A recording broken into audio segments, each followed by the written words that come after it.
umat Islam. Ya ini bentuk penghormatan kula teng Habib Ali, Habib Husain, ya Habib Quraisy dan ten keluarga mriki. Jadi ini orisinal, ini mudawan. Hanya mudawan itu satu sanad yang dibukukan. Ini yang pertama tadi di kitab Bukhari, sarah dari kitab Fathul apa? Dari yang ini dari kitab Tafsir Ibnu Katsir. Jadi sampean ora usah takok dhaif ta ora. Wah aneh-aneh. Ora melok sinau takok. Ya mun wonten iki ngurusi tiang-tiang sing suladep nih, monggo dua kali kok. Terus matur nuwun Gus. Ya, hari ini saya kira tidak ada orang paling bergembira kecuali saya ya. Karena ada kaidah tidak ada yang digojlok wali, insyaallah jadi wali juga gitu. Baik, monggo mungkin ada kita beri dua kesempatan, satu akhwat, satu ikhwan.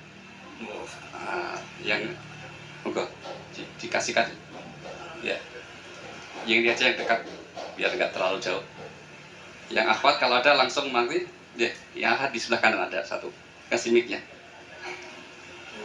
Disebutkan nama dari mana? Silahkan. Kata bapak saya, sampai orang dari bulan maksiat, bukan ada asik dengan doa, juga bisa asik dengan doa, kenapa tidak?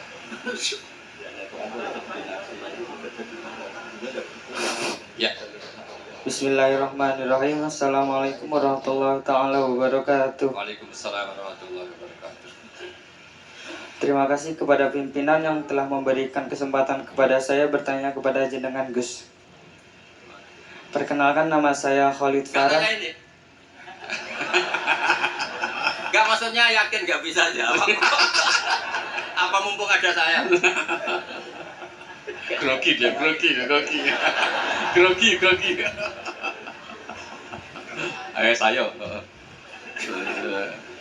Perkenalkan, nama saya Khalid Farah, mahasiswa dari PT IGI Jakarta dan alumni Al Anwar Sarang Rebang. Oh, satu sanad. Al Anwar 2.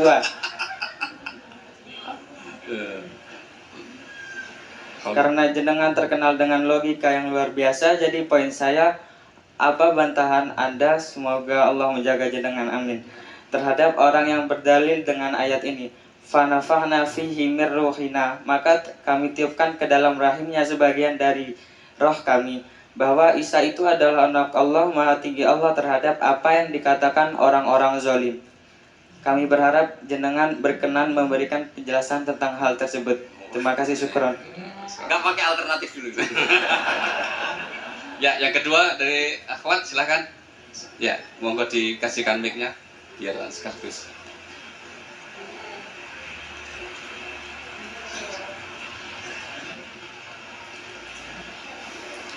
Bismillahirrahmanirrahim. Assalamualaikum warahmatullahi wabarakatuh. Waalaikumsalam warahmatullahi wabarakatuh. Gus, nama saya Indana Zulfa, saya dari Boyolali dan saya santri BK angkatan 31.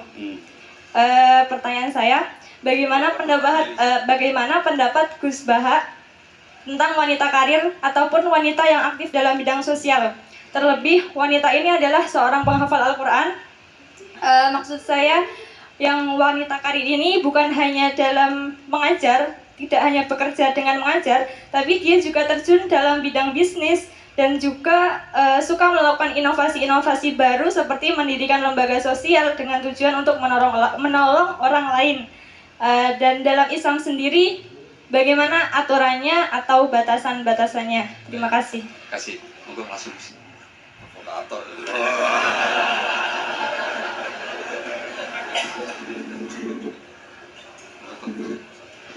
Itu sebetulnya nggak perlu dijawab ya, karena memang itu sudah jelas. Ini yang depan-depan kan banyak penghafal Quran, jadi kata roh itu diulang beberapa kali. Dan itu tidak hanya tentang Isa, ya tidak hanya tentang Isa. Misalnya ada ayat wa kadzalika auhayna ilaika ruham min amrina. Dan dulu di era ulama dulu juga pernah ada seorang pendeta yang dengan tanda kutip yang mengganggu karena terus tanya seorang kiai, saya menemukan bukti bahwa di Quran itu ada pengakuan kalau Isa itu ruhullah wa kalimatuh. Terus baca ayat yang Anda baca tadi. Terus Kenapa yang kau akui hanya Isa? Kalau kata itu juga pernah dipakai Allah untuk Nabi Adam. Nabi Adam juga diistilahkan wa nafakhtu fihi mir ruhi. Anda hafal Quran enggak? Kalau enggak berarti enggak keren kayak saya. Maksud saya bilang santri Anwar kan se-alma mater. Nah, adu kerennya di poin. Kalau Anda hafal Quran pasti kayak saya tahu kalau kata roh itu penggunaannya tidak hanya tentang Isa. Dan itu sudah lebih dari cukup itu dan bikin Anda tobat ingin ngapalkan nanti. Ya kan jelas kan? Ya Pak Sarkasi ya kan ada wa kadzalika awhayna ilaika ruham min amrina. Tentang Nabi Adam misalnya Pak wa nafakhtu fihi birruhi. Jelas ya? Ya. Terus kedua pakai teori ulumul Quran. Teori ulumul Quran itu begini. Kata-kata itu, ini keahliannya Pak Kures. Kata-kata itu bisa masih ismiyah, bisa masih wasfiyah atau mengalami perpindahan dari wasfiyah ke ismiyah atau ismiyah ke wasfiyah. Misalnya gini, sesuatu yang hidup namanya apa? Roh. Sesuatu yang hidup namanya kan? Nah, asal kehidupan disebut roh. Karena Quran itu bisa menghidupkan, disebut auhayna ilaika ruhan, karena bikin hidup. Orang kalau punya Quran kan punya semangat, punya hidup.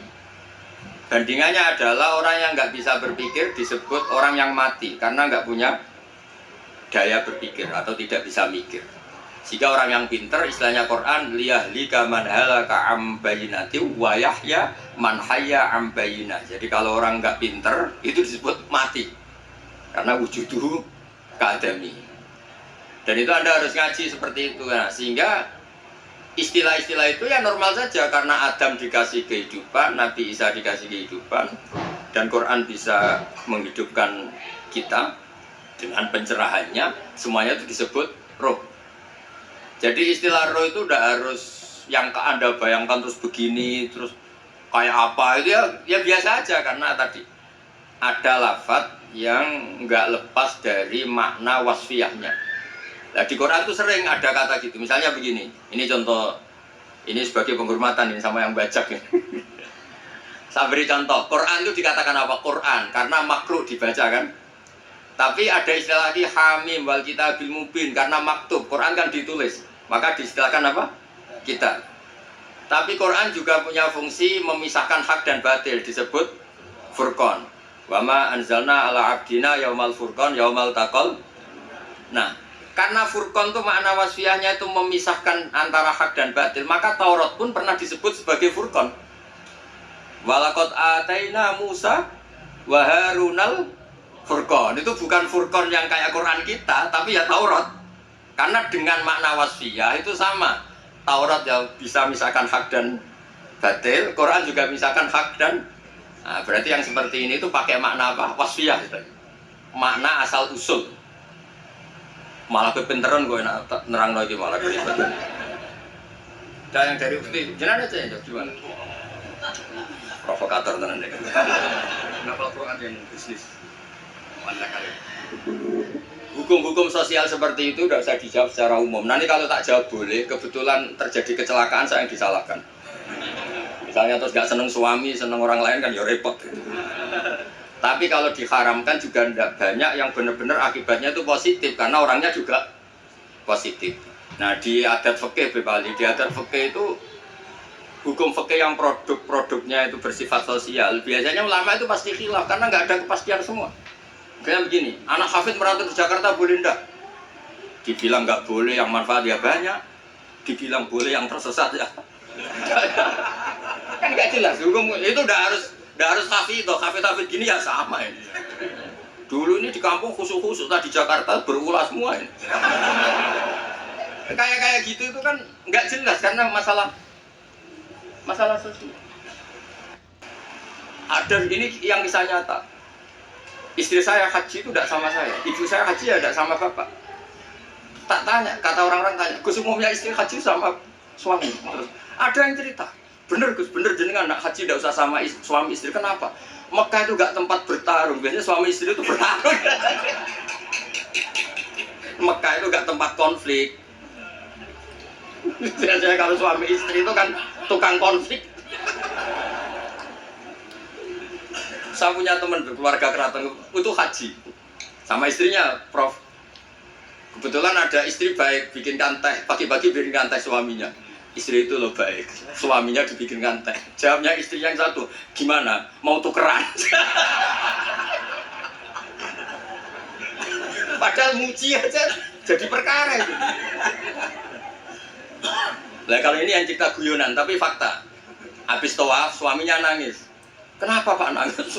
Orang sebanyak itu cantik semua, kecuali kamu. Karena lihat orang Pakistan, Turki, Uzbek. Gantian istrinya tawaf, habis itu nangis. Kenapa kau nangis? Semuanya ganteng kecuali kamu. Artinya gini, kalau haji sama suami istri akibatnya begini, masa kamu masih bilang sunat gitu? Jadi di bab sosial tuh gak jelas, apa? Pernah ada cerita Sayyidah Khadijah, perempuan saudagar, perempuan kaya, sukses. Bahkan ada cerita perempuan yang luar biasa. Suaminya tuh gak bener sama sekali. Asia, punya suami gak bener, dia tetap jadi orang baik. Ada yang suaminya orang baik, tetap dia gak karu-karuan, istrinya Nabi Nuh. Itu bukti kalau masalah sosial itu udah usah dibakukan. Nah, jadi kalau ditanya orang, Gus saya ini perempuan cantik, saya anaknya orang nggak punya, saya harus kerja di mana? Saya mesti fatwanya tunggal. Kalau bisa di pabrik atau tempat terbuka, karena pantangannya perempuan itu layak keluar narojulun bimroatin. Kalau kamu cantik, usahakan jangan pembantu rumah tangga. Pokoknya usahakan yang di tempat terbuka, karena itu panduannya Islam. Kalau kita punya anak cantik, nyun sewu, kendaraan umum kayak bis tentu lebih aman timbang yang privat. Itu kalau boleh memilih, ini kan cerita fikih. Tapi kalau pakai individu kan tidak ada bisa jamin semua kan. Jadi fikih-fikih sosial itu biasanya ulama tidak punya baku ya. Pokoknya saya jawab saya, ya kalau mau orang baik dan punya akibat baik ya baik. Kalau orang nggak baik ya kan bisa apa kita di depan hukum sosial. Karena ya yang ya itu tadi kita punya contoh Fir'aun itu kayak apa? Keduanya Fir'aun punya istri legendaris namanya siapa? Asia. Nabi Nuh kayak apa? Punya istri seperti itu. Jadi misteri kan enggak? Artinya kalau kamu mendewa-dewakan kalau suaminya baik pasti ya ada juga lingkungannya baik. Lingkungannya Fir'aun kurang apanya? Kurang kelirunya. Sekeliru-kelirunya tapi tetap. Nah terus yang terakhir ini saya saran. Kamu ngadepi zaman modern itu harus baca Quran. Quran itu diantara yang dipaparkan mimbeni farsi wadamil labanan kholison sa'iqol lisyaribin. Jadi Allah itu bisa mengelola sapi itu kan makanannya rumput. Di tubuh sapi itu ada darah, ada kotoran, tapi sapi bisa melahirkan susu. Itu kata ulama-ulama, apapun rusaknya zaman, sebetulnya gesekan-gesekan di alam nyata ini ada kotoran, ada darah. Kalau kamu orang baik pasti tetap jadi labanan kholison. Tidak usah putus asa. Apapun zaman ini kita harus tetap jadi labanan kholison. Padahal mimbeni farteu wajabin antara itu bukti bahwa kita tidak boleh putus asa. Oh, sekarang zaman tidak kayak dulu, tidak kayak zaman Wali Songo. Zaman sekarang pun masih ada begging, masih ada Ustadz Sulada. Wong yang buka pertanyaan dia yang suruh jawab saya. Itu pakai apa gak bisa.